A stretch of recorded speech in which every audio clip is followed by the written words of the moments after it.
Hi, this is Chris Brown from Emergent Fitness, and for this week's video we're talking about Dan John's hip displacement continuum, and this is a useful topic for understanding how to do the kettlebell swing correctly and pretty much anything that we're using our hips in, from box jumps to deadlifts to squats.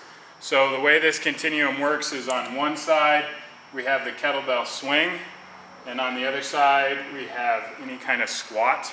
On the far side here would be a good air squat or a goblet squat where your torso is staying very upright. And then if we filled in some other movements, we'd have the deadlift over here, we'd have the straight leg deadlift a little bit closer to the swing, we'd have the Olympic lifts like the clean and the snatch a little bit farther up. On this side, farther up would be the front squat, then the back squat. Somewhere in here you'd also see tackling, jumping, most martial arts movements. And the point is that when you do a swing, you're not squatting, and when you squat, you're not doing a swing. So as we'll look at in some movements, the hips are hinging and you're pushing them back and only allowing enough knee bend to do the movement. When you're swinging, deadlifting, doing anything on this side of the continuum. When you're on the other side of the continuum, you're seeing a lot of hip movement and a lot of knee movement. So it's a deep knee bend and a deep hip movement. So as our model today, we've got Chris McMahon, who just finished gold medal in the state games for Olympic weightlifting.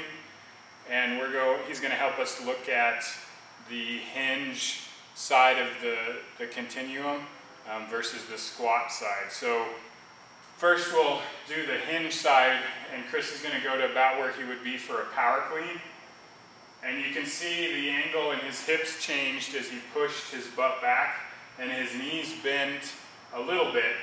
He's in a position where his chest is upright and his hamstrings are going to be tight. And that is the position that we're also in the bottom of a swing. If you were going to do a vertical jump, this is where you would be. Go ahead, stand up. So contrast that to the squat position. Let's do a full regular squat, where he's got a ton of knee movement and a ton of hip movement going on. It's a much different position, and then come up like halfway. We see a lot of people swing, and the bottom of their swing looks like this, where there's no hinge and no hamstrings involved. We also see a lot of this position in some of the movements. Here, Chris initiated the movement by pushing his knees forward, where if you're doing a kettlebell swing or any of those hinge movements, you're going to initiate the movement by first pushing your hips back.